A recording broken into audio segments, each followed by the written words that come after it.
অন্তরে বাহিরে দেখি শুধুই দয়াময়, আমি কিছু নয় রে আমি কিছু নয়। আজ থেকে ১০২ বছর আগে এই মহামনীষী পৃথিবী থেকে বিদায় নিয়ে গেছেন। তবে একটা কথা কিন্তু তিনি আরও একবার প্রচার করে গেছেন, সৃষ্টি নশ্বর আর স্রষ্টা অবিনশ্বর। গান শুনবো, সিলেটে আসছি আর হাসন রাজার গান হবে না তা কি করে হয়?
হাসন রাজার গান শুনলে কেমন যেন একটা আধ্যাত্মিক জগতের মধ্যে মনে হয় টেনে নিয়ে যায়। এটা আর নতুন করে বলার কিছুই নাই।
এই যে দোতারা বাজাচ্ছেন আর শিল্পী গাছে নেশা লাগিল রে, বাঁকাদু নয়নে নেশা লাগিল।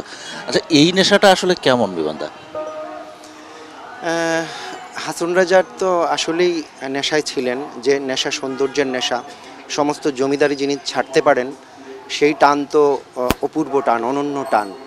তো যারা একটু একটু গানের জগতে রয়েছেন, যারা শিল্পের সন্ধানে থাকেন, যারা কবিতার সন্ধানে থাকেন, গানের সন্ধানে, নিশ্চয়ই তার একটি টান তারা অনুভব করেন। এবং এই দিক দিয়ে হাসন রাজা অবশ্যই মান্যজন।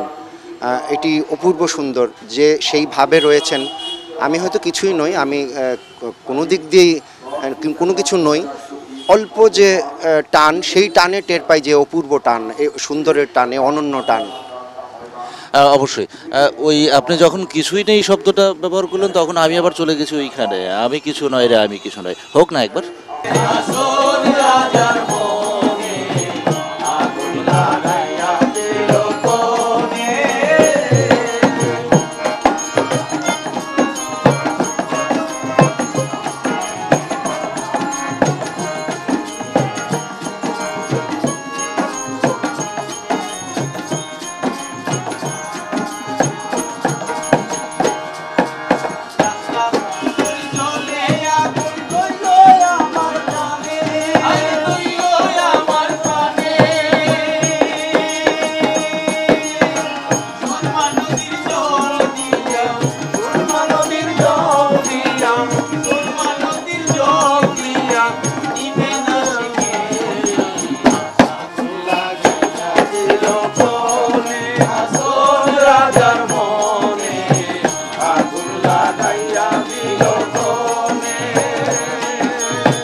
হাসন রাজার গান ঠিক আমরা যতটুকু গুরুত্বপূর্ণ মনে করি এইভাবে আসলে চর্চা হয় না। আমরা যেটা মনে করি, হয়তো এরকম হতে পারে, কেউ কেউ মনে করতে পারেন হাসন রাজার গান মানে বেশি সহজ, বেশি সরল।